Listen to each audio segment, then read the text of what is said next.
Gente, eu tenho duas perguntas a fazer. Primeiro, o ventilador está atrapalhando muito? E eu não acho que era uma pergunta, mas era uma afirmação. É porque eu tô com muito calor e que faz parte.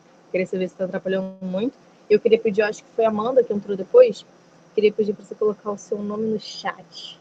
Eu tenho que colocar quem que tá vindo para no final conseguir ganhar meu certificado. É isso.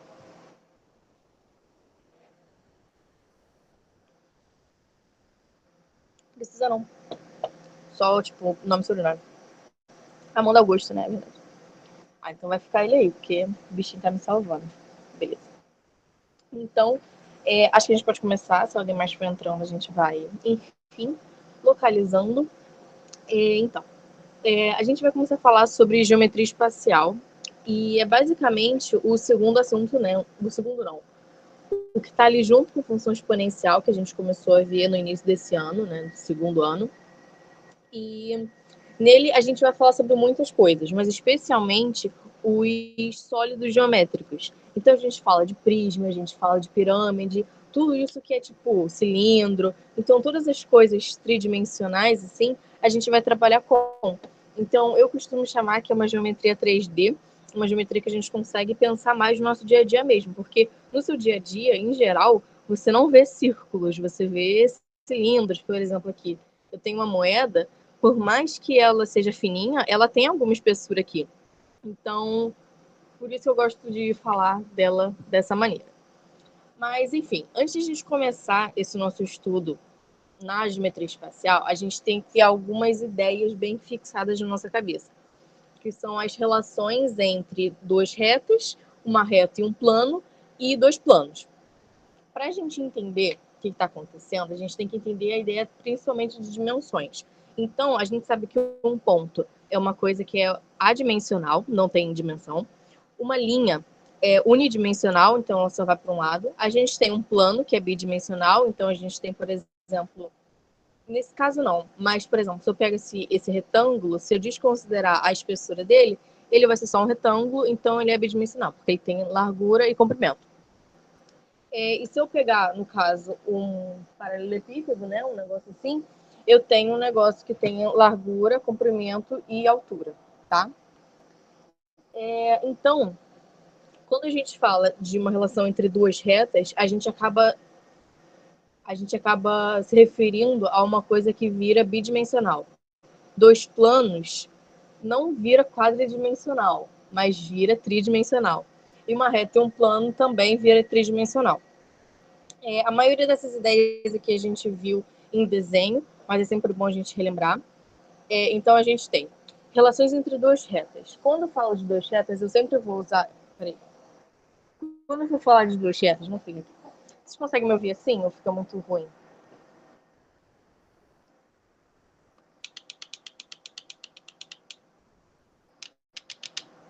Fica ruim ou fica bom?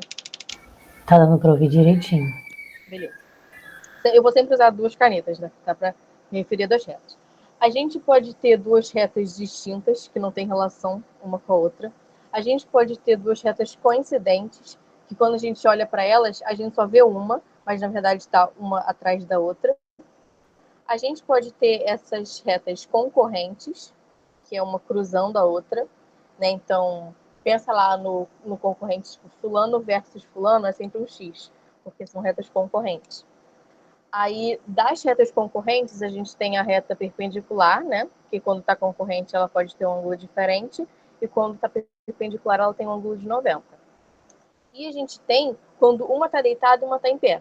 A gente pode falar que a gente tem retas ortogonais, que vai ser um negócio tipo assim, e retas oblíquas, que quando uma vai estar deitadinha e ortogonal vai ser quando ela estiver em pé. Eu preciso decorar esses nomes? Não precisa, porque na prática isso só vai, muitas vezes isso vai ser dito, mas eu acho que os mais importantes são a ideia de coincidentes, concorrentes e só, que é o que a gente realmente mais usa. Beleza. Agora a gente tem a relação de uma reta com um plano. Eu vou usar esse papel aqui para me referir ao plano. Quando a gente tem uma reta e um plano, como é que eu vou fazer para isso aqui ser concorrente? Como que eu faço para cruzar isso aqui? O plano, lembrando, ele é infinito, a reta também é infinita. Mas se eu fizer assim, se eu não cruzar eles dois, um vai estar em cima do outro. Então, quando a gente tem uma reta concorrente ou secante, a gente tem isso aqui, ó. Calma aí. Deixa eu fazer aqui.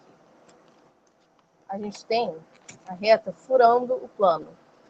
Quando a reta furar o plano retinha, assim, ela vai ser perpendicular ao plano. Quando ela estiver tortinha, ela só vai ser concorrente ao plano, tá? Uma reta contida no plano é justamente uma que vai estar assim, tá? Só na frente dele.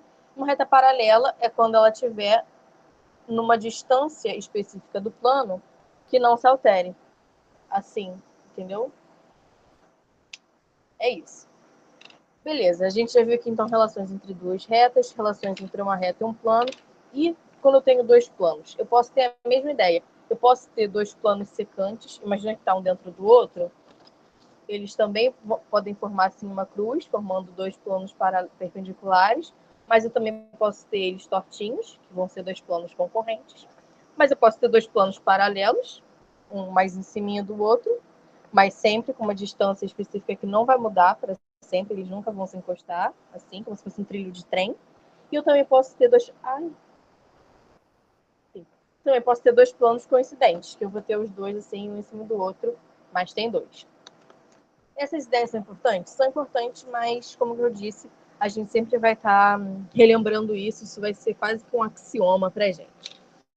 Para a gente, então, fechar essa ideia, eu trouxe aqui um exercício que está lá na primeira, não sei em qual lista lá do Moodle que está, mas ele me dá aqui um desenhozinho de uma cadeira e ele diz assim: a figura a seguir representa uma cadeira onde o assento, então esse quadrado aqui, esse quadrilátero, CEFD, CEFD é um paralelogramo perpendicular ao encosto. Então, isso aqui não é um quadrado. Isso aqui é um paralelogramo, só que ele está perpendicular aqui. Então, o ângulo... Tá vendo que esse ângulo que eu desenhei, ele não está se referindo ao ABCD, nem ao CDEF. Ele está se referindo à relação entre os dois planos. Então, eu tenho o plano aqui do encosto, eu tenho o plano aqui... Não, o plano aqui do assento e o plano aqui do encosto. Está formando, assim, uma cadeira mesmo, né? Mas só para a gente conseguir pensar a relação matemática disso. Beleza. Aí ele diz aqui, a partir dos pontos dados, é correto afirmar com os segmentos de reta, e ele aqui me faz algumas afirmações. Vamos de baixo para cima, para poder inverter as coisas. Ele me fala aqui, AB, então ele está querendo se referir a essa reta aqui, AB, e EI são perpendiculares. Quando a gente olha assim, a gente pensa que a reta ela é infinita, né? Então eu posso aqui prolongar, vai ser perpendicular. Olha, fazer um ângulo de 90 graus. Mas é importante você ver que no enunciado ele me fala, é correto afirmar que os segmentos de retas A, B, C, D, entendeu? Então ele não está se referindo à extensão disso aqui. Ele está se referindo somente a isso aqui. E isso aqui, de fato, não se cruza. E se não se cruza, propriamente dito, se ele só fica assim, ele não é perpendicular. Então, essa letra D aqui é falsa. Deixa eu só tirar essas coisas aqui. Alguma dúvida sobre a letra D?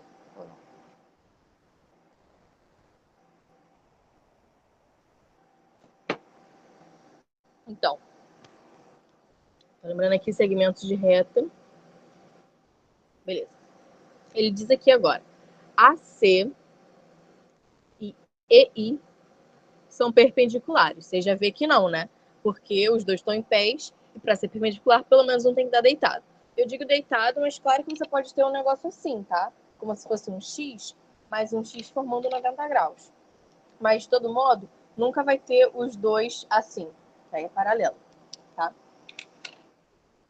Beleza. Então, o C também não é.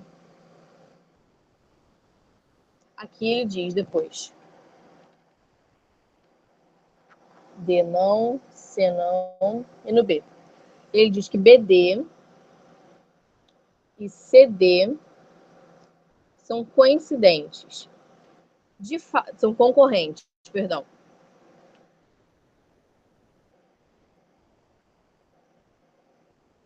Peraí. Ih, gente, eu li errado, desculpa, mas enfim. Na C, ele diz que AC e CD são coincidentes. De fato, eles se cruzam, mas eles se cruzam formando 90 graus.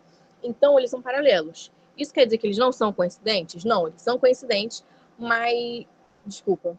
Que eles são concorrentes? Não, eles são concorrentes, mas eles são especificamente paralelos. Mas aqui ele está falando que eles são coincidentes. E o que são retas coincidentes? Tá uma em cima da outra.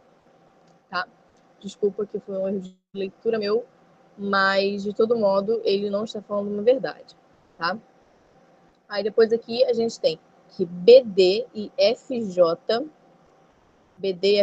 são concorrentes. Concorrentes é aquele que forma um X, né? E o BD e o FJ, eles estão, pelo menos, parecendo paralelos. Então também é mentira. E ele diz aqui que AB e EF são paralelos. E de fato, né? Quando a gente olha aqui, eles não vão se encontrar em momento nenhum.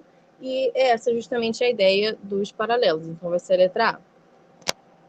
Pode ter ficado um pouco confuso. Então, tem alguma dúvida, alguma questão sobre essa questão?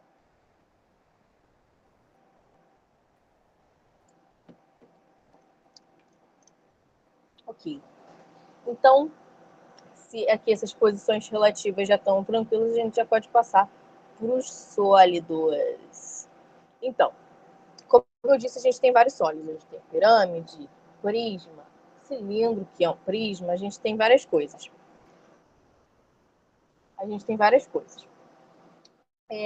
Mas os prismas, eles têm... Mais não. A gente tem dentro dos prismas algumas caracterizações. E como a gente vai começar estudando os prismas, vamos pensar um pouco sobre eles agora. A gente tem basicamente duas formas de caracterizar eles. A gente tem como pensar eles em relação ao ângulo que a altura faz em relação à base e a figura da base. Então, como assim? Vou desenhar aqui um cilindro, por exemplo. Esse cilindro ficou um pouquinho feio. Um cilindro. Então, vou fazer um círculo e aqui duas retas. Imagina que isso aqui está retinho, bonitinho, tá? Não me faça passar essa vergonha. Você percebe que ele está em pezinho? Essa ideia de em pé é porque essa altura, né, esse lado aqui, ele está fazendo 90 graus em relação à base, tá?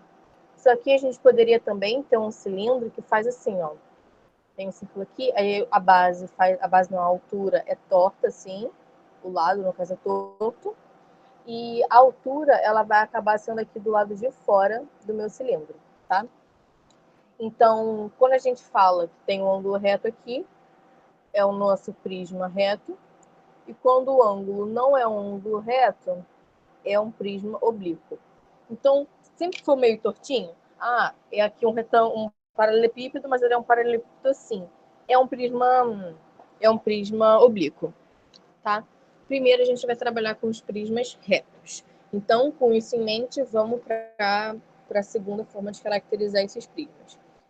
Como eu disse, a gente tem como caracterizar eles a partir das figuras que formam a base deles. Como eu falei, a gente está trabalhando com uma coisa tridimensional.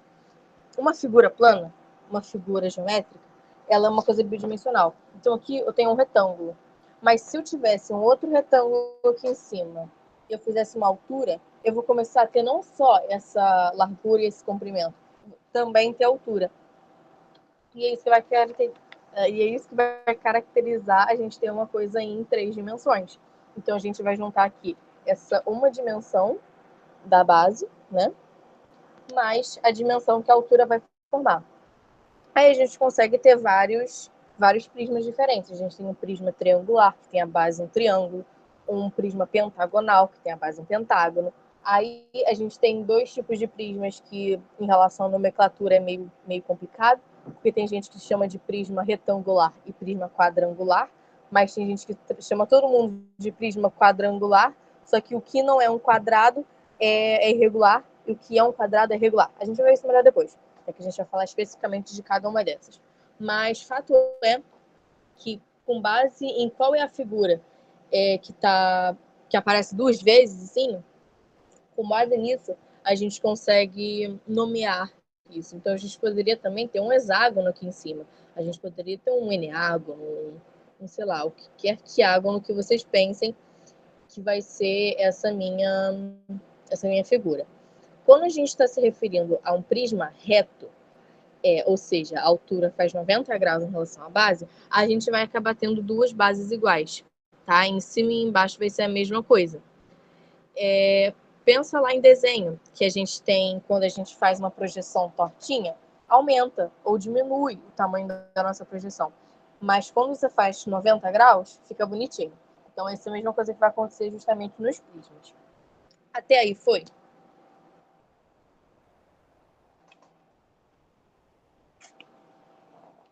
Beleza, gente, eu vou só pegar o meu carregador, que o pessoal está descarregando. Um segundinho.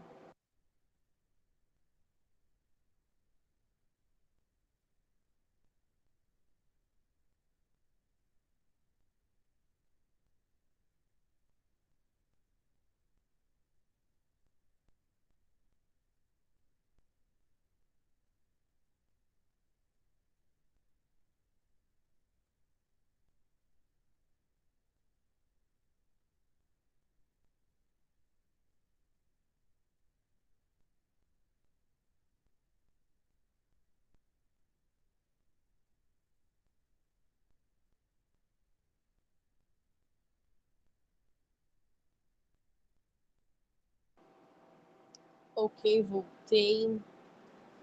Agora com o celular carregando. Então, vamos lá agora para a gente pensar um pouco mais sobre o prisma. Ai, peraí que molhou aqui. Dá uma olhada, enfim. Vamos agora falar um pouco sobre os prismas quadrangulares, tá? E aquela questão de nomenclatura que eu estava falando para vocês, o que que é? A gente pode ter prismas quadrangulares e dentro deles a gente ter os regulares e os irregulares, ou a gente pode ter prismas retangulares e prismas quadrangulares. Então, é só uma questão realmente de como a gente vai chamar, mas tem coisas que, assim, é como está escrito aqui, né? Não sei se vocês estão conseguindo ler, mas tem prismas retangulares ou prisma quadrangular irregular, ou prismas quadrangulares, prisma quadrangular irregular. Mesmo que você não decore, a questão, se ela te falar, você vai conseguir identificar, tá? Então é só você saber que um quadrilátero que é regular é o quadrado, e um quadrilátero que é irregular pode ser um paralelo, pode ser um retângulo, pode ser vários outros quadriláteros, mas o principal deles vai ser o retângulo. Tá? Então, esse entendimento é importante, mas como eu disse, você sempre vai conseguir saber pelo que a questão te diz. Vamos começar, então, falando pelo paralelepípedo, que é como a gente geralmente se refere quando a gente fala de um prisma retangular, tá? A gente geralmente dá nomes diferentes às coisas, então, para a gente não ficar falando prisma quadrangular, irregular, ou prisma regular, a gente dá um nome. Então, paralelepípedo é como a gente chama uma figurinha tipo nesse formato aqui, tá vendo? Que as faces dele são diferentes. Aqui é muito maior do que aqui, tem uma largura diferente daqui, tá? Então, por isso que ele é irregular. Enfim, o que geralmente a gente estuda nesses sólidos aqui são 3 coisinhas. Primeiro, a área total, a diagonal e o volume, tá? Vamos começar primeiro aqui pelo volume, porque é o que eu acho que a gente já tem mais familiaridade. Como é que a gente faz para calcular a área de alguma coisa? A gente multiplica, pelo menos de um retângulo, base vezes altura, beleza? Daí, ok, isso eu já aprendi, isso eu já sei, estou craque. Então, eu vou chamar cada um desses lados aqui de uma letra. Esse lado laranja, eu vou chamar ele de A, tá? Como ele é diferente do lado vermelho, eu vou chamar o lado vermelho de B. E o lado verde, por sua vez, também é diferente, vou chamar ele de C. E a diagonal, que está indo lá do pontinho de cima até esse pontinho aqui de baixo, eu vou chamar de D. D de diagonal. Beleza. Como é que eu vou fazer esse meu volume? Imagina aqui que você está, por exemplo, você calcula a área desse carinha aqui. Não vê que é do Enem, não. Você calcula a área desse carinha aqui. Se você empilha 30 desses aqui, você vai ter um certo volume. Então, a questão do volume é justamente você multiplicar tantas vezes a área da base, tá?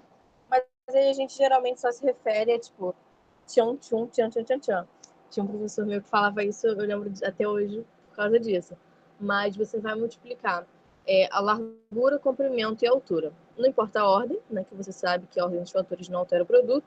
Mas então vai ser A vezes B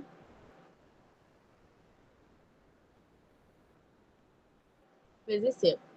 Como a gente, em geral, quando a gente for fazer isso, a gente vai multiplicar 3 vezes uma certa unidade de medida, isso sempre vai ser calculado em não sei o que lá ao cubo. Então, por exemplo, se são 10 centímetros vezes 20 centímetros vezes 30 centímetros, vão ser não sei quantos, não sei o que, centímetros cúbicos, tá? Isso é importantinho mais em física do que em matemática, mas é importante também. Enfim, ok, sei o volume. Quando a gente fala de um sólido geométrico, não é uma coisa que somente tem área, é uma coisa que tem volume e que as suas faces têm áreas. Tá? Você não pode falar a área de um paralelepípedo, porque isso não faz sentido. Mas o que você pode falar é falar a área total de um paralelepípedo, por exemplo. Tá? Porque o que você vai fazer nesse caso aqui? Você vai calcular a área de cada um dos lados e vai somar. Basicamente isso. Então é você fazer como se fosse embrulhar uma caixa de presente, tá? Vai ser basicamente isso. No caso do paralelepípedo vai ser um pouco diferente, porque você não tem todos os lados iguais. Mas ainda assim é super tranquilo de fazer. Então, nesse caso aqui, por exemplo,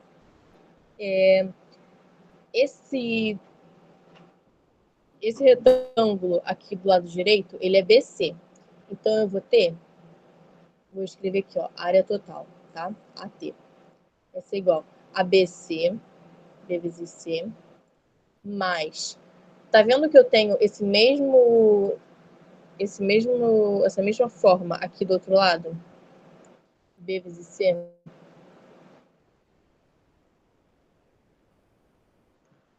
Tá vendo que são iguaizinhos? Então eu vou fazer duas vezes, né? B vezes C, mais aqui a parte de cima e a parte de baixo vão ser AB, então mais 2AB. Foi um lado, foi o outro, foi em cima, foi embaixo, falta só a frente e atrás, que vai ser A vezes C, né? Vai ser mais 2AC. Preciso decorar isso? Nem um pouco. Eu não sabia isso aqui até eu escrever isso aqui agora. Mas é legal você ter essa ideia, é legal não, é fundamental que você saiba que isso vai ser a soma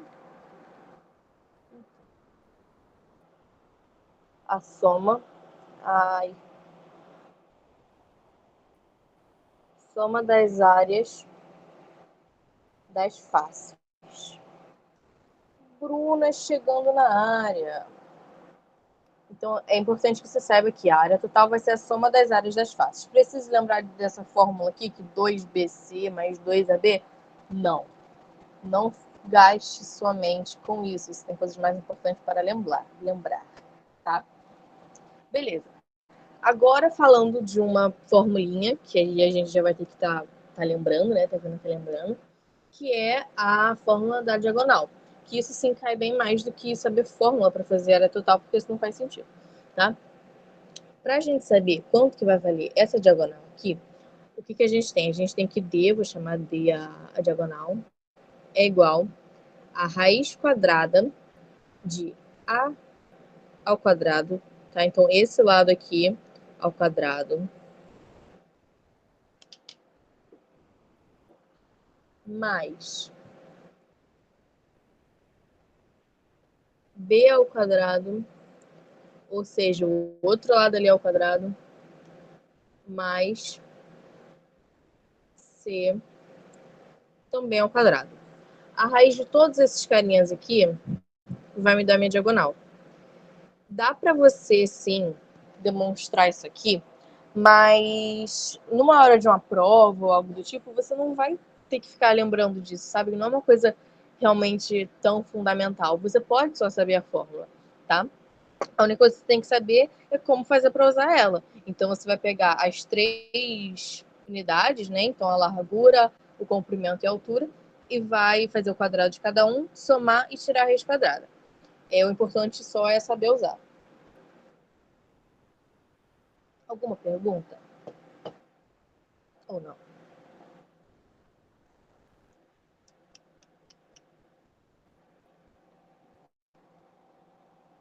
Então, vamos continuar aqui para agora a gente falar sobre os prismas que são quadrangulares, ou a gente chama ele de prisma quadrangular regular. Ou seja, o nosso amiguinho cubo. Nosso amiguinho cubo, ele é um menino muito legal. Por que ele é um menino muito legal? Porque ele tem o nosso outro amiguinho que se chama quadrado. E você sabe que o quadrado tem várias propriedades muito legais. Ele tem todos os lados iguais, ele tem 90 graus, ele tem muitas coisas interessantes. Então, você poderia sim fazer todas essas coisas dele aqui da forma como você faz no paralelepípedo, porque querendo ou não, ele é um paralelepípedo, mas você pode também saber algumas coisas especiais dele, né? Que aí vai ser só para você ter mais tempo, só para você, enfim, conseguir fazer as coisas mais rápido, porque o cubo, ele de fato vai cair às vezes muito mais do que o paralelepípedo, porque justamente ele tem essas... Vou fazer alguma coisa aqui. Porque justamente ele tem essas propriedades diferentes. Então, aqui no cubo, eu vou chamar cada um dos lados dele de A. Por que você vai fazer isso? Porque todos os lados dele são quadrados, quadrados iguais, quadrados perfeitos, tá? Então, cada lado dele vai se chamar A.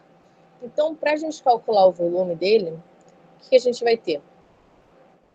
O volume, novamente, é a gente multiplicar a área da base pela altura, né? Então, você multiplicar todas as unidades aqui, todos os... não sei o nome. Multiplicar tudo que você tem aqui.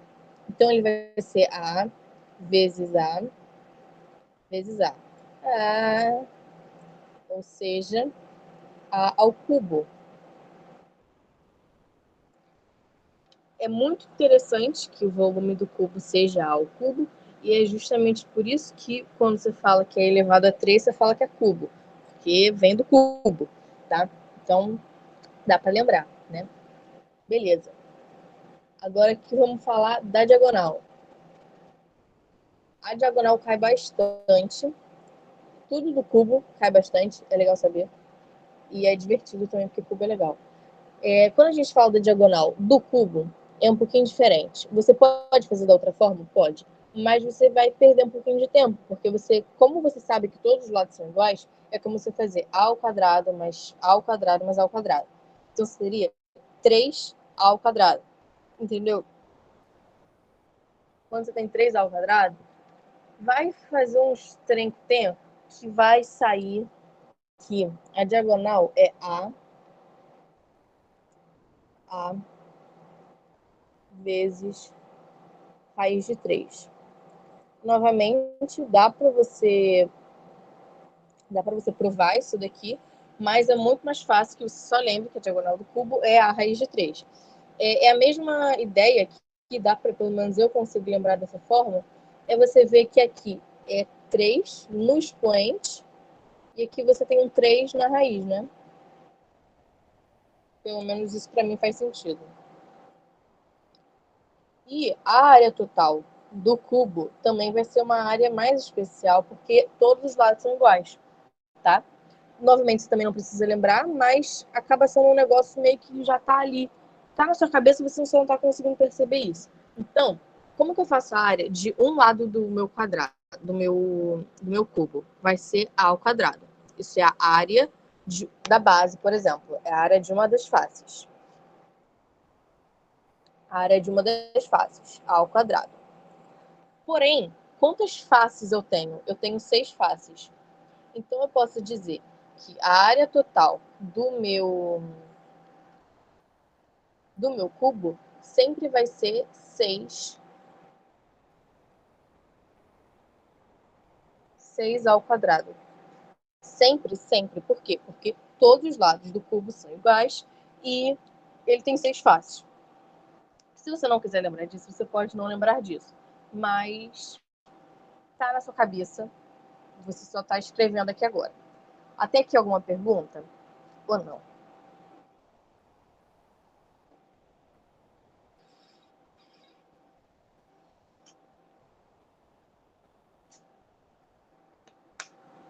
Beleza. Agora aqui a gente vai falar de um negócio que... Ah, tá. Eu vou mandar pra vocês depois, se você quiser. Mas pode de repente aqui. Vou botar assim, fica bonito. Agora a gente vai falar de um negócio assim. Eu não lembro qual que é a fórmula. Eu vou fazer aqui com vocês. Vou voltar no outro, Vitória. Eu não lembro qual é a fórmula. Mas eu acho interessante, só para vocês saberem que isso existe.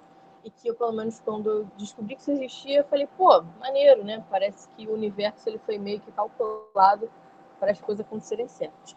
Que existe um negocinho chamado relação de Euler. Se escreve Euler, mas se fala Euler. Mas enfim, Euler foi um carinha, né? Foi um matemático, foi sei lá o que ele foi várias coisas e pensou em várias coisas também. E uma das coisas que ele pensou e matematizou foi a relação entre os vértices, as arestas e as faces, que existem em qualquer sólido geométrico. Como é que ele fala isso aqui? Eu vou chamar F de faces, tá? F são as minhas faces, A são as minhas arestas e V são os meus vértices. Suave isso, tranquilo, só nomeei aqui as coisas. Para eu mostrar como que essa coisa aqui é formada, eu vou usar para vocês o exemplo do cubo. Quantas arestas... Vamos começar pelas faces, que é mais tranquilo. Quantas faces a gente sabe que tem um cubo? Olha um dado. Quantas faces tem o dado? Respondam. Quantas faces tem o dado? Respondam. Quantas faces tem o dado? 6, isso aí, 6. Então aqui em F eu vou chamar de 6. Quantos vértices eu tenho nesse meu dado? Vértices são os encontros de 3 linhas. Então eu tenho aqui, ó, aqui em cima, deixa eu marcar isso aqui de amarelo. 1, 2, 3, 4, 5, 6, 7. Iago falou antes de mim. 8. Temos 8 vértices. E arestas, a gente vai ter quantos? A gente tem aqui no quadrado de cima, 1, 2, 3, 4. Exatamente, mais os que a gente tem embaixo, mais 5, 6, 7, 8, mais as alturas, 9, 10, 11, 12. Então, a gente tem 12 arestas. O que esse cara fez? Ele pegou esses números aqui e ele criou uma relação. Quanto que é 6 mais 8? 6 mais 8? 6 mais 8 é 14.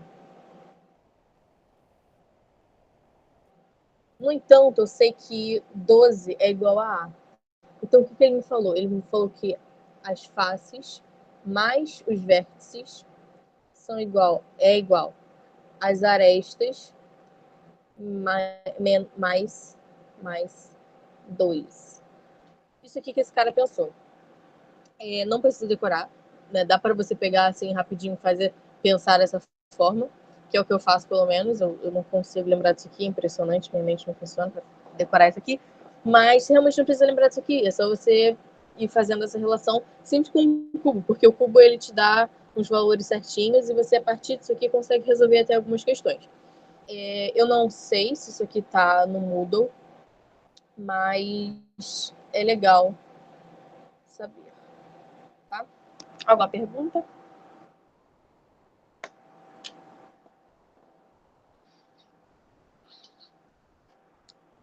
Nanti. Então vamos lá para os exercícios, a parte divertida, pessoal.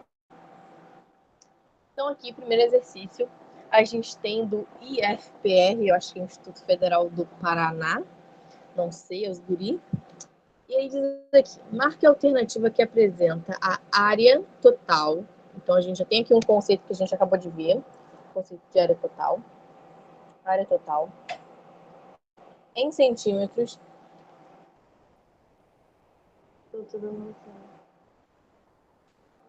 A área total em centímetros quadrados de um cubo cuja diagonal mede 9. Então, perceba que ele usou dois conceitos que a gente acabou de aprender, né? Ele falou da diagonal, ele falou da área total, e ele está falando que é um cubo. Pô, isso já facilita a minha vida. Isso já facilita a minha vida por quê? Porque vamos olhar lá qual que é a fórmula da diagonal do cubo. É a raiz de 3. O que a gente vai fazer com isso, então? O que é A? A é o lado, né? Então, eu posso igualar aqui, eu vou fazer de vermelho. Posso falar aqui que a diagonal é igual a A raiz de 3, certo? E ele me diz que a diagonal é 9. 9 é igual a A raiz de 3. Então, com isso, eu consigo descobrir qual que é o lado desse meu cubo. E a partir disso, eu posso descobrir minha área total. Muito legal, muito tranquilo. Então, o que eu faço? Vou dividir os dois lados por raiz de 3, vai ficar 9 sobre raiz de 3 é igual a A.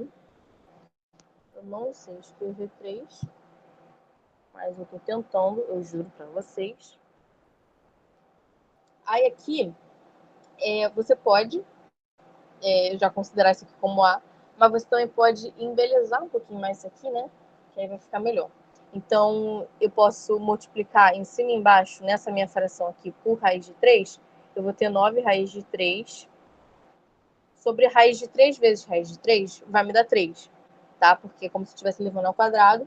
Isso a gente chama de racionalização, tá? Porque nunca é muito bom a gente ter uma raiz no denominador. A gente sempre faz esse processo de você multiplicar em cima para você ter essa sua raiz em cima. Então, aqui, 9 raiz de 3 sobre 3, também posso chamar de 3 raiz de 3. Beleza? Então, o meu lado... Vou ficar assim. Meu lado, acabei de descobrir, que é 3 raiz de 3. 3 raiz de 3. Ele me pergunta a área total. Primeira coisa que eu vou fazer aqui é pensar na área de um lado só. Então, a área do quadradinho vai ser igual a 3 raiz de 3 elevado ao quadrado, tá? Isso aqui vai ser igual a quanto? Vai ser igual a 3 ao quadrado, que vai ser 9, vezes raiz de 3 ao quadrado, que vai ser 3, tá?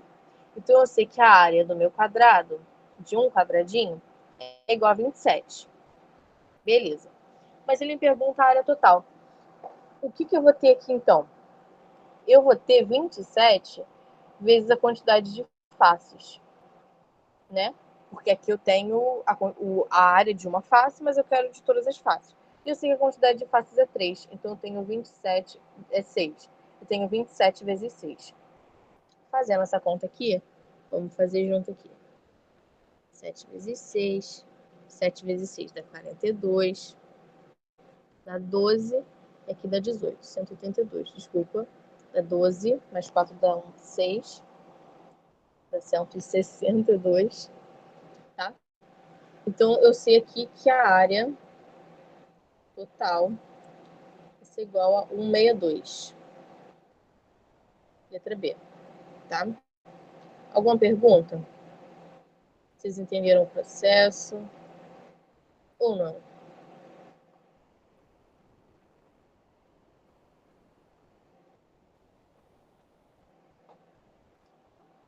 Foi?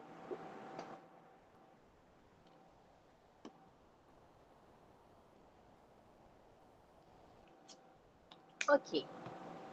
Agora a gente vai ver aqui uma questão que é uma questão do Enem e que é basicamente, cara, uma questão de visualização. Não é um prisma, mas é uma pirâmide, mas de qualquer forma, é só a gente conseguir realmente imaginar. Isso é uma coisa muito importante que o desenho faz, isso é uma coisa que a gente tem que acabar trazendo para a matemática, que é você conseguir realmente olhar para um desenho bidimensional e conseguir imaginar isso na vida real. Você conseguir olhar um desenho disso aqui assim, dessa caneca de frente, e conseguir saber que de cima vai formar um círculo, tá? Isso é um entendimento que uma das negócios lá que o Enem quer que você saiba, tá? Então aqui, eu tenho aqui vou ler aqui. João propôs um desafio a Bruno, seu colega de classe. Questão do Enem 2012. Ele iria descrever um deslocamento pela pirâmide a seguir e Bruno deveria desenhar a projeção desse deslocamento no plano da pirâmide da base. O deslocamento descrito por João foi: mova-se pela pirâmide sempre em linha reta do ponto A ao ponto E e em seguida do ponto E ao ponto M e depois de M a C. Aí o desenho que Bruno deve fazer e ele me dá aqui uns desenhos.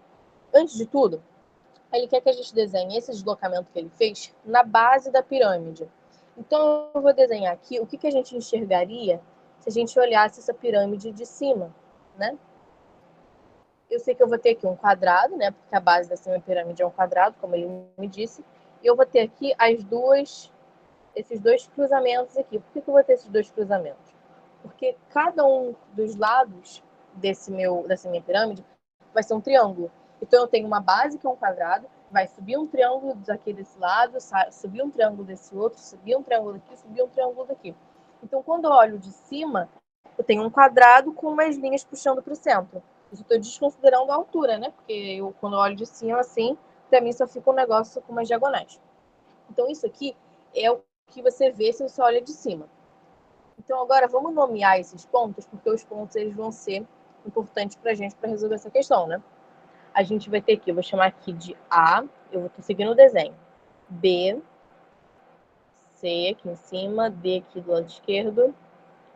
Aqui nesse meiuco aqui vai ser E. E o ponto médio entre C e B vai ser M. Vai ser M de mamãe. E eu vou fazer aqui de laranja o deslocamento que ele vai fazer em cima daqui, porque ele está andando como se estivesse andando na pirâmide, mas eu estou olhando de cima. Ele diz aqui, mova-se pela pirâmide, sempre em linha reta, então eu vou estar sempre andando pelas arestas, do ponto A ao ponto E, então, ó, do ponto A, aqui do lado esquerdo, vou subir até o ponto E, então ele vai até lá o topo da pirâmide, a seguir do ponto E ao ponto M, então ele vai aqui para o lado direito, depois de M a C, então ele vai subir, na minha visão aqui olhando de cima, mas olhando normalmente ele estaria indo ali meio para cima, né? Qual dos desenhos aqui ele está fazendo esse desenho? Ele está indo para o centro, vai para a direita e sobe. O que ele faz isso aqui é a letra C. Então, gabarito, letra C. Perceba que é só você realmente conseguir visualizar. Você não tem que saber fórmula de nada, nem nada do tipo. Tá? Foi ou não foi?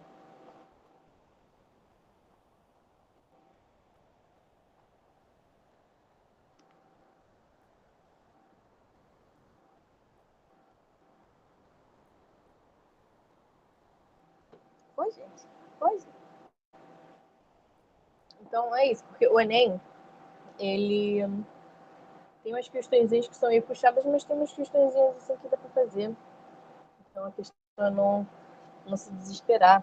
Que vai ficar tudo bem, vai dar tudo certo. Tá? Então, vamos aqui agora para essa outra questão. Não sei de onde é o FAP, mas é o FAP. Então, vou considerar aí o FAP. Aí ele me diz assim, a soma de todas as arestas de um cubo, a soma de todas as arestas de um cubo é 24. Qual o seu volume? Calma aí. Sempre que a gente lê uma questão, é legal a gente ir fazendo as coisas por parte, né? Porque senão a gente se perde, acaba errando. Ele me fala aqui, todas as arestas de um cubo. Quantas arestas tem um cubo? Alguém sabe responder? Quantas arestas tem um cubo?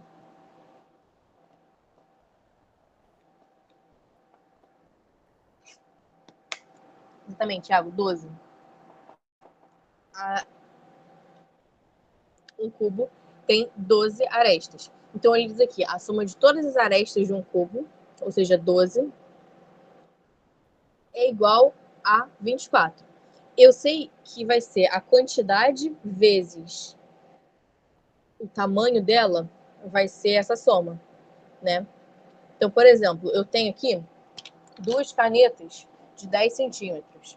Eu quero somar essas minhas 2 canetas de 10 centímetros. Eu vou ter 20 centímetros. Então, vai ser 10 vezes 2. O tamanho delas não, a quantidade delas, 2, vezes o tamanho delas, 10. Então, como eu sei que eu tenho 12 arestas, eu vou multiplicar isso pela quantidade, pelo tamanho delas, e eu vou ter a soma total, tá? Então, 12 vezes x vai ser 24. Com isso aqui, bem tranquilinho, a gente divide por 12 os dois lados, então x vai ser igual a 24 dividido por 12. Então, x vai ser igual a 2. Mas o que é x? X é minha aresta, tá? Exatamente. X é igual a 2 e x é minha aresta. Mas como eu tô falando de um cubo, todas as arestas são iguais. Então, uma aresta da base, uma aresta lá de cima, do lado do outro, sempre vai ser 2. Ele quer saber o volume. Então, se eu desenho aqui, um quadradinho aqui, um quadradinho aqui, e ligo aqui, como eles são todos iguais, as três medidas que eu quero são iguais. E eu acabei de encontrar, que são 2, tá? Como a gente viu que para fazer o volume é só multiplicar aqui, por aqui, por aqui, eu vou ter 2 elevado a 3. Vai ser igual a 8. 8 centímetros cúbicos, tá? Então, minha resposta aqui, letra B, 8 centímetros cúbicos. Conseguiram entender o raciocínio? Conseguiu? Foi.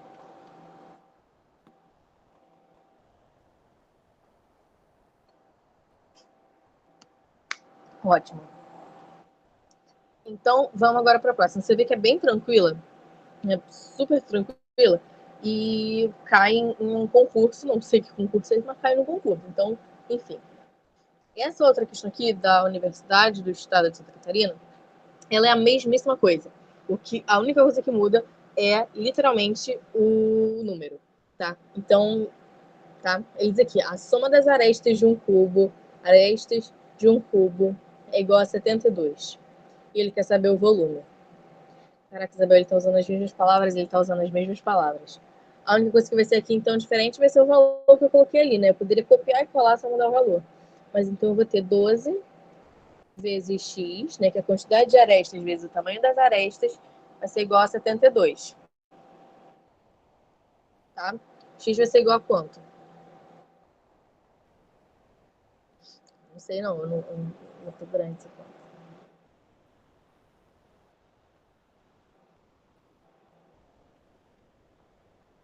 24, 36, 48.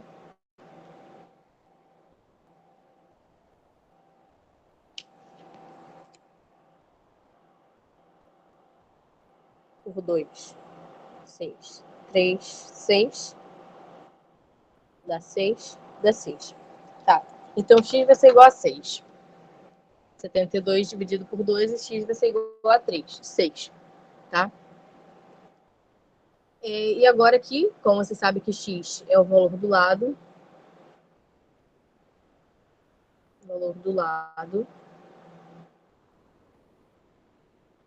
o volume desse meu cubinho vai ser igual a 6 ao cubo. 6 ao cubo. 6 ao cubo é igual a 36 vezes 6, né? 36 vezes 6 aqui vai ter 6, 3, 216, exatamente, 216. Vou apagar aqui. 216, letra A. Super tranquilo também, igual a questão anterior. Vocês verem que cai mesmo. Essa questão aqui, questão 6, ela já é um pouquinho mais complicada, mas ela também é super tranquila, que diz assim, Universidade do Estado do A, não sei o que é A. Enfim, considere 2 cubos, C1 e C2. cuja aresta do C1, né, mede x centímetros e a aresta do C2 mede x mais 2 centímetros. Sabendo-se que a soma das medidas de todas as arestas dos dois cubos é igual a 2.216, é correto afirmar que a diferença entre os volumes, então ele quer saber a diferença entre os volumes de C2 e C1 nesta ordem é igual a... Ele me dá os valores. Então vamos por parte. Ele diz aqui que a soma, ele quer saber, sabendo-se que a soma de todas as arestas, a medida de todas as arestas de dois cubos é igual a 216, o que eu vou fazer? Primeiro eu vou fazer a soma das arestas de C1. Então eu vou ter 12 vezes x, né? Que ele me falou que x é a medida da aresta de C1. Somar com 12 vezes x mais 2. Por quê? Porque o que ele me falou que é o tamanho da aresta de C2, né? E ele quer saber, sabendo-se que a soma das medidas de todas as arestas, foi o que eu estou fazendo aqui, vai ser igual a 216. Então, o que a gente sabe aqui? A gente vai ter que, multiplicando aqui chuveirinho, né? 12x mais 12x mais 24 vai ser igual a 216. 24x é igual a 216 menos 24.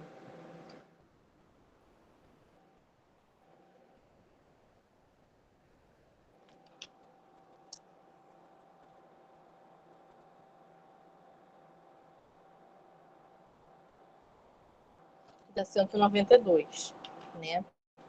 Então, 24x é igual a 192. X, então, vai ser igual a 192 dividido por 24, né? Dividido por 24.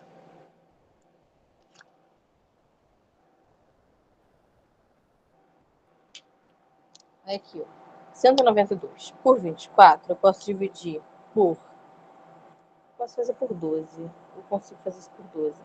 Que vai dar 1, 12 mais 72 vai dar 16. Então, 16 sobre 2 vai dar 8 isso aqui. X igual a 8. São muito rápidos. Os meninos são muito rápidos. X igual a 8. Ai. X vai ser igual a 8. Então, eu sei que a aresta de C1 vale 8. Então, a aresta de C2 vai valer 10. Tá? E agora o volume de cada um desses. Vai ser isso aqui ao cubo, né? 10 ao cubo é 1, 0, 0, 0. E 8 ao cubo vai ser 64 vezes 8. Vai dar 2, 3, 48, 49, 50, 51. Vai ser 1.000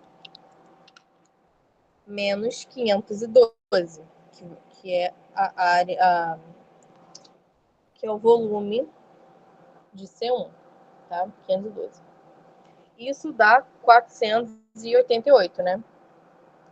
1.000 menos 512 dá 488. Que é C2, que é C1.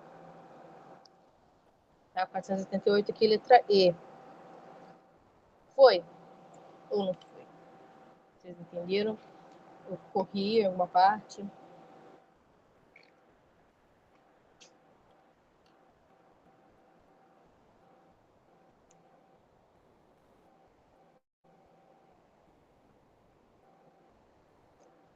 Então foi, então a gente agora vai para uma questão da PUC do Rio Grande do Sul.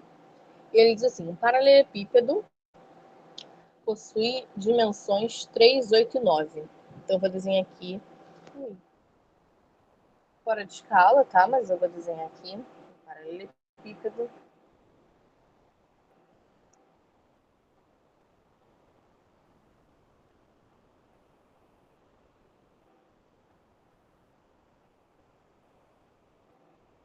Ele possui dimensões 3, 8 e 9.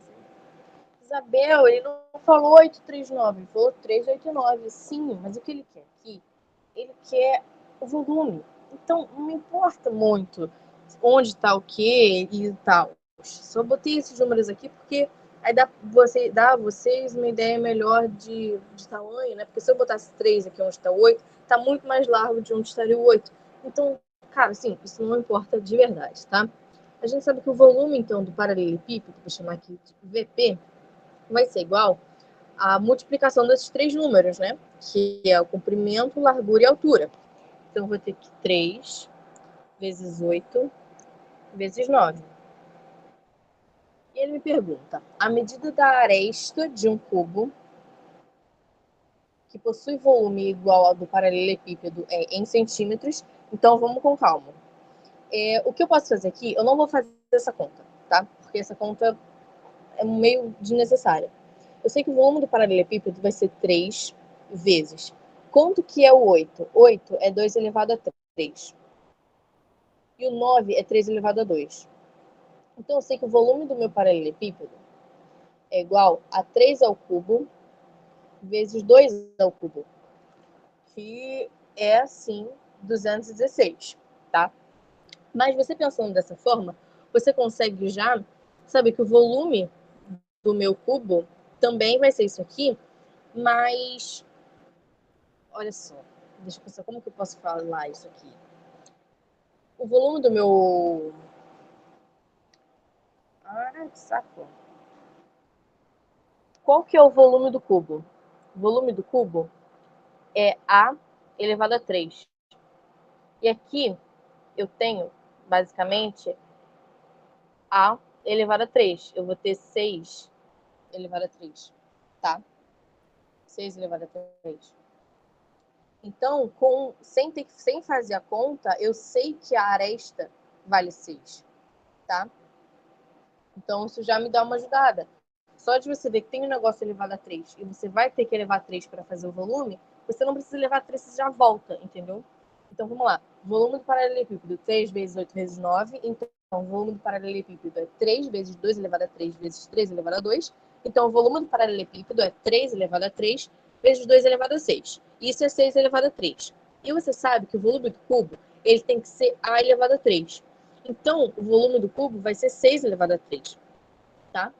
E se é 6 elevado a 3, eu sei que o valor da aresta é 6. E é justamente o que ele está me pedindo, tá? Deu para entender? Assim é uma forma para a gente não ter que ficar fazendo conta. Se você quiser fazer a conta, você pode fazer a conta. Mas aí depois você vai ter que extrair a raiz cúbica. Então você vai ter que voltar, sabe? Então é meio... demora mais, entendeu? Conseguiram entender?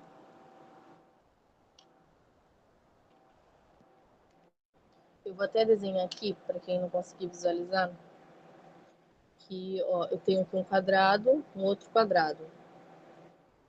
É um cubo, né? Aí eu vou ligar aqui. Cada lado desse meu cubo, ele vai valer 6, tá? Que é o valor da aresta. 6, 6 e 6. Então, 6 elevado a 3 vai ser 216, que é justamente o valor do volume desse paralelepípedo. Beleza? Foi?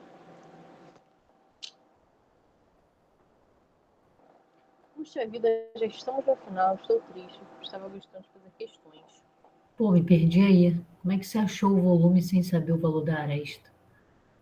O volume do Aqui, cubo?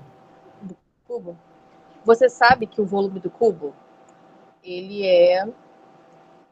volume do cubo, como todos os lados são iguais, eu tenho o valor do lado, né, que é a aresta, elevado a 3, né? Sim, sim.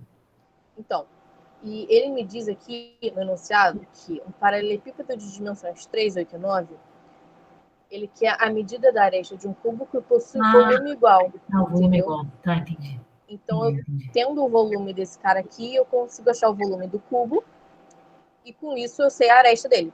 Foi? Peguei, peguei, peguei. Beleza. Agora aqui, última questão para a gente fechar com chave de ouro. Questão da FUVEST.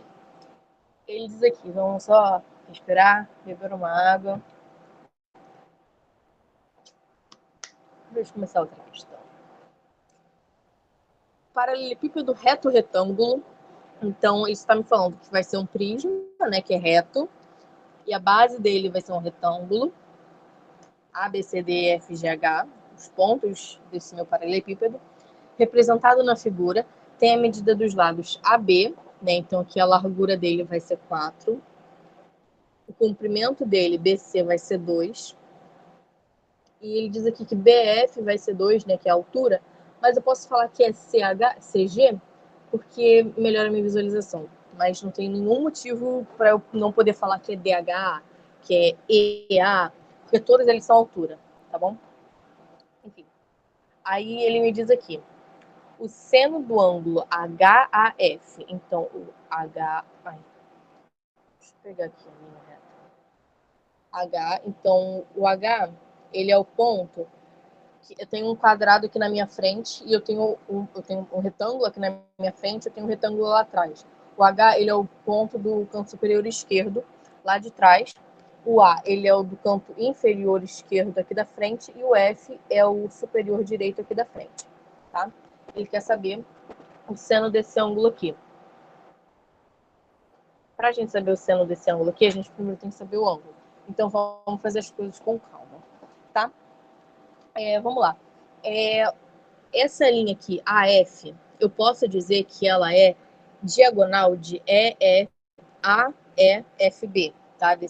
Desse retângulo AEFB. Por quê? Porque eu não sei explicar, mas quando você puxa uma linha daqui para cá, eu vou estar me referindo à diagonal HA. E depois eu vou estar me referindo à diagonal AF, tá? Então eu posso usar o teorema de Pitágoras para eu saber quanto que vai valer isso aqui, porque isso aqui é reto, tá? Posso fazer isso para saber quanto que vai valer essa diagonal, beleza? Então isso a gente vai fazer agora. AF eu vou chamar de D, tá? Então D ao quadrado é igual a 4 ao quadrado mais 2 ao quadrado. Então, D ao quadrado é igual a 16 mais 4, que é igual a 20.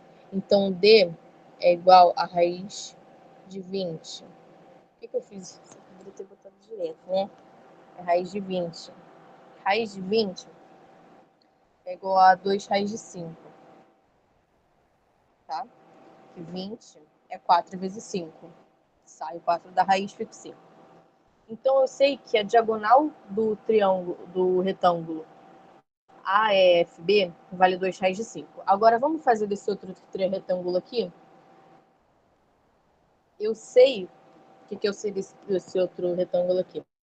Que o AD vale 2, né? Que o HD, que é paralelo ao CG, vai ser 2 também, tá? Que é a altura. E eu já tenho tudo aí, tá?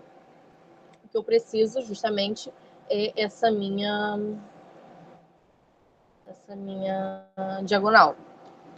Mas, o que acontece? Eu tenho aqui o ângulo reto. E eu tenho que os dois catetos são iguais. Então, isso aqui é um quadrado, né? Eu sei que isso aqui é um quadrado. Então, eu sei que os lados aqui, olhando da parte de frente, os lados desse meu paralelepípedo, eles são quadrados. Isso é muito interessante para mim, né? Por quê? Cara, eu posso não saber por quê. Mas só de eu ter um quadrado já é muito importante de eu demarcar e ficar sabendo, ficar de olho. Tá? Agora eu só estou marcando aqui de uma cor diferente os quadrados que eu tenho aqui. São os dois quadrados da lateral, eles são diferentinhos, tá vendo? Fica cheio de pintinha, né? Que eu fico clicando. Tá. Então eu tenho esses dois quadrados. Como é um quadrado, a diagonal vai ser 2 raiz de 2, né? Então aqui eu vou te chamar de D'. D' vai ser igual a 2 raiz de 2. Por quê? Porque é um quadrado. A diagonal do quadrado é L raiz de 2.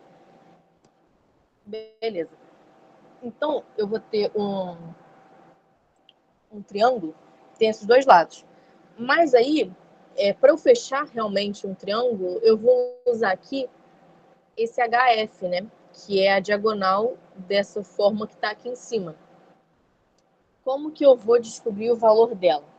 Eu sei que AB é 4 e EF é paralelo a AB, só que está lá em cima. Então, ele também vai valer 4. Tá vendo que aqui em cima também vai valer 4? E aqui vai valer 2, né? Porque ele me deu no enunciado. Isso aqui vale 2, eu já fiz essa conta. Eu sei que esse verdinho aqui, ele vale 2 raiz de 5, tá? Então, eu tenho aqui um triângulo que é isósceles. Você tá percebendo? Que eu sei que isso aqui, esse D aqui, vou até apagar esse D, escrever 2 raiz de 5. Eu vou colocar em verde também. 2 raiz de 5. Tá? Beleza. Eu tenho aqui um coisinha olhando, 2 raiz de 5. Aí agora, o que eu vou fazer? Eu quero o seno. Aí ele me diz aqui que eu quero saber o seno. Mas o que é o seno, afinal de contas? O seno é o cateto oposto sobre a hipotenusa. Tá? E quando eu olho isso daqui, deixa eu só escrever isso aqui de outra cor, porque tá deixando tenso. Eu vou reescrever aqui a diagonal do quadrado. HEAD, tá? Vou reescrever porque é 2 raiz de 2. Tentando deixar o desenho mais limpo possível, tá? Para não confundir. Então eu tenho aqui esse triângulo. Esse triângulo ele é isósceles. Quando eu tenho um triângulo isósceles, eu sei que dois lados dele são iguais. Logo, esses dois ângulos aqui são iguais, tá? E esse aqui também. Beleza?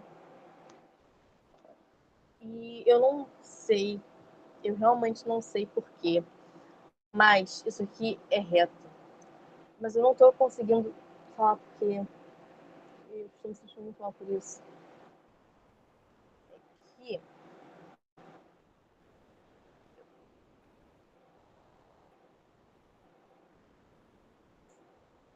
eu diria que assim, percebe, imagina que eu tenho uma pirâmide. Se a base é quadrada, os triângulos que saem, eles são todos isósceles, né? Porque eles podem ter esses lados vão ser diferentes da base, mas eles vão ser iguais entre si, e eles embaixo vão formar um triângulo. Então, eu tenho essa minha base formando 2 raiz de 2, e em cima eu vou puxar duas linhas assim. E quando eu puxo de um quadrado duas linhas assim, em cima vai formar um ângulo reto. Mas eu não sei dar uma explicação mais tranquila para dizer por que isso aqui é um ângulo reto, tá? Mas fato é que quando eu falo, então, que eu quero um cateto aqui sobre a hipotenusa, eu vou falar, então, que eu quero 2 raiz de 5, que é o lado, que é igual um ao outro aqui, sobre 2 raiz de 2. Corta aqui, 5 raiz de 5 sobre raiz de 2. E o que eu vou fazer agora aqui é embelezar isso aqui, né? Então vai ser raiz de 2 vezes raiz de 5 sobre raiz de 2 vezes raiz de 2 vai dar 2. Então é raiz de 10 sobre 2. Não tem essa opção, vou me matar. É isso, gente. Não sei resolver essa questão. Vou trazer uma solução para ela. Vou mandar foto dela para vocês, tá? Porque eu realmente não sei o que eu fiz errado. Mas pode ter certeza que até aqui tá tudo certo. Até saber que é um triângulo isósceles. Oi. Se ali você falou que é 90, os outros dois são 45. Então, o Sim. seno é raiz de 3 sobre 2, não é isso? Sim, mas não tem essa opção. Aí tem que converter. Aí como é que converte, também não sei não. Não, mas é porque para você. O nome Tem que disso jogar lá é para baixo. racionalizar. Você racionaliza quando está embaixo o. Eu tenho que desracionalizar. Mas mesmo desracionalizando, você colocando para baixo, teria um raiz de 3, não raiz de 5. É mesmo. Nem raiz de 10. Por isso que eu imaginei que seria alguma coisa relacionada a daquilo ali que eu tô fazendo, né? Se bem, cara, que olha só. Se eu multiplicar em cima e embaixo, raiz de 10, eu vou só tentar um negócio aqui, tá? Espera um minutinho.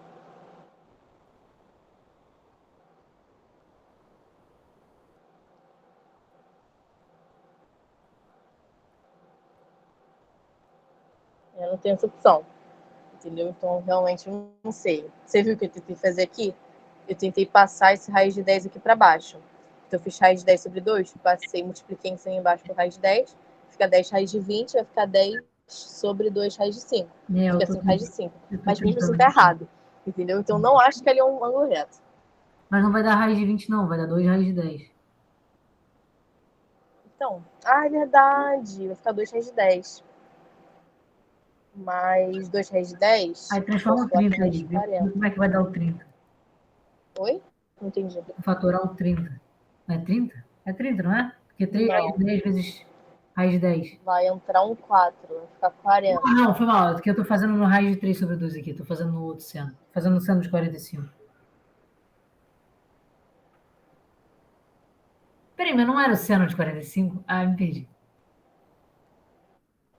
Vai tentando aí, vai tentando aí. Vou tentar aqui também. Deixa eu pensar.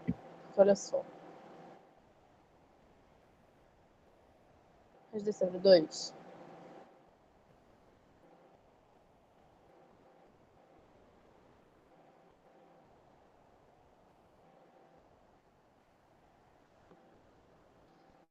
O... História. Eu. O que eu cheguei aqui foi 5 raiz de 10. Entendeu? Mas em nenhuma das opções tem 5 em cima. Então, realmente, devo estar mentindo em alguma coisa que eu estou dizendo aqui. Entendeu? Mas, de qualquer maneira, eu vou procurar.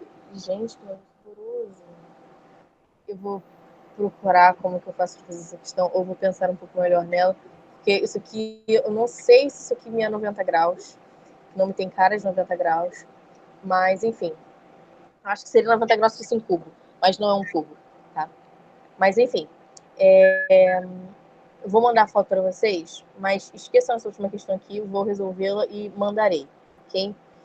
Obrigada a participação de todo mundo e perdão por não ter conseguido responder essa última questão, porque realmente ainda não me encontro neste nível de transcendência aqui mental. Não consigo. Aí, obrigada, que veio um monte de gente hoje. Relaxa, Obrigada. relaxa. Aí é isso. Inclusive, eu furei meu papel do Enem. Não sei se vocês viram. É isso. Planificar o negócio lá. Danifiquei. Furei, no caso, para mostrar sobre o plano, que entra no plano. Só que aí eu furei um código de barras qualquer, não sei o que ele significava, furei. Enfim. Tchau, gente. Obrigado por virem. Venham na próxima. Tchau, tchau. Tchau.